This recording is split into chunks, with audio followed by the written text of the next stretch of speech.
For the last 20 years, online travel in Asia has been an absolute rocket ship. We've all read the headlines, right? The huge growth, the billion-dollar companies, but that's just the surface. The real story, the one we're going to get into today, is about the people.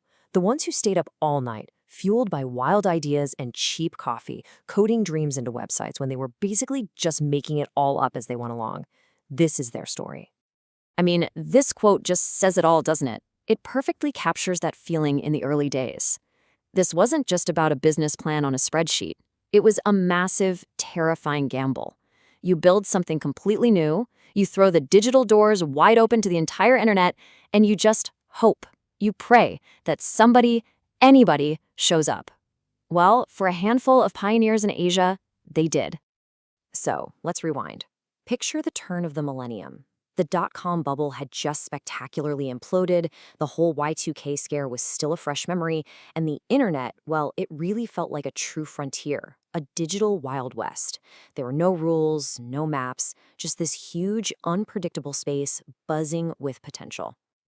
And who would have thought that David Bowie, of all people, would nail the feeling of that era so perfectly?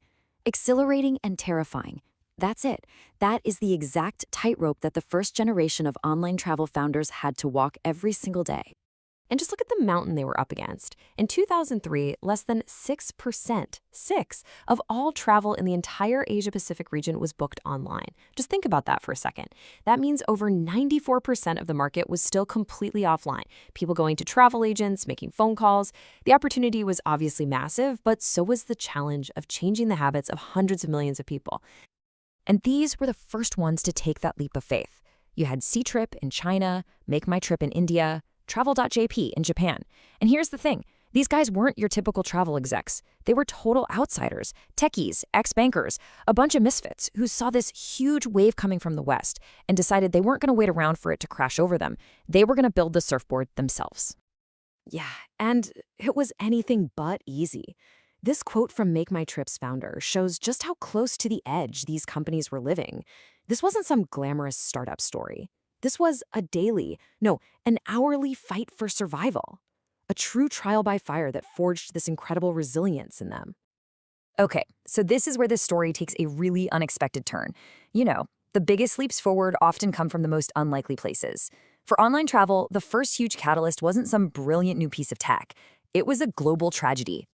So, in the aftermath of the 9/11 attacks, global travel just ground to a halt. As millions of people desperately tried to change their plans, the airline phone lines completely melted down. They were useless.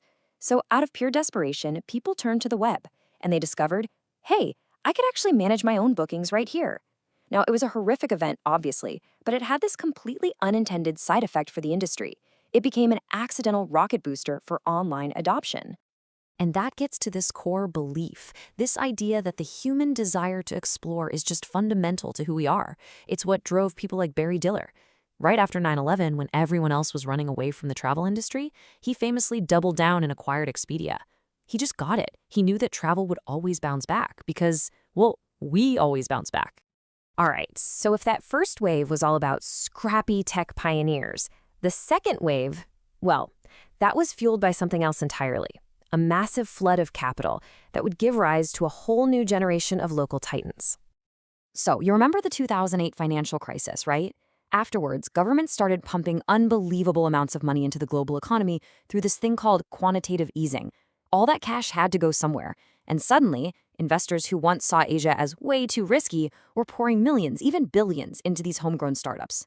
We always talk about technology as the big disruptor, but sometimes it's just cold, hard cash.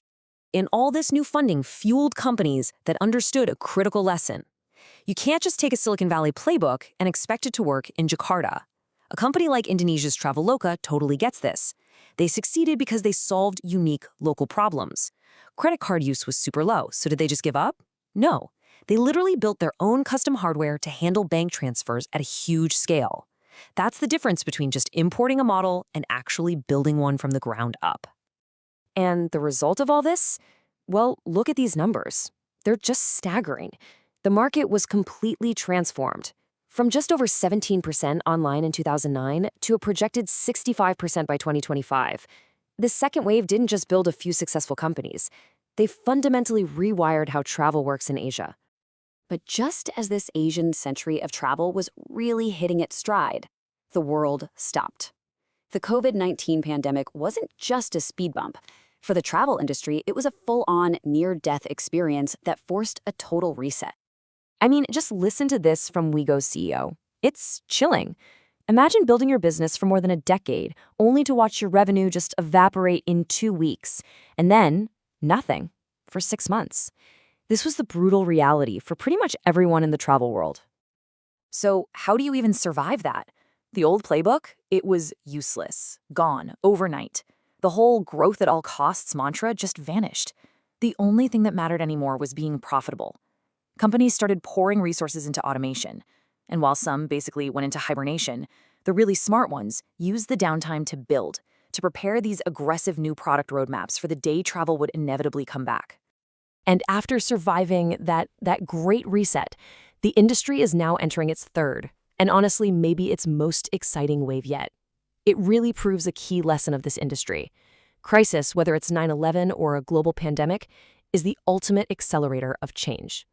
This isn't just about getting back to normal. This is a full-blown renaissance, powered by new tech and a really hard-won confidence. So, what's actually different this time around? Well, that first wave was all about the internet itself, and a lot of it was just copying what was happening in the West. This third wave, it's being defined by AI and data, and it's being led by proud made-in-Asia brands.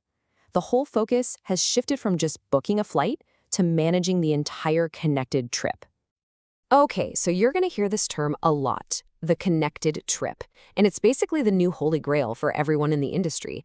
The idea is to create this seamless experience, one single app that handles everything: your flight, your hotel, that cool tour you take when you arrive, maybe even your dinner reservation. It's all about owning the entire journey, from the moment you start dreaming about it to the trip back home.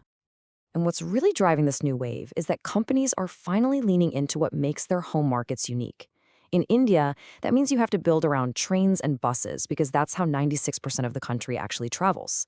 In China, it means you have to be deeply integrated with the super apps where people are already spending their entire digital lives.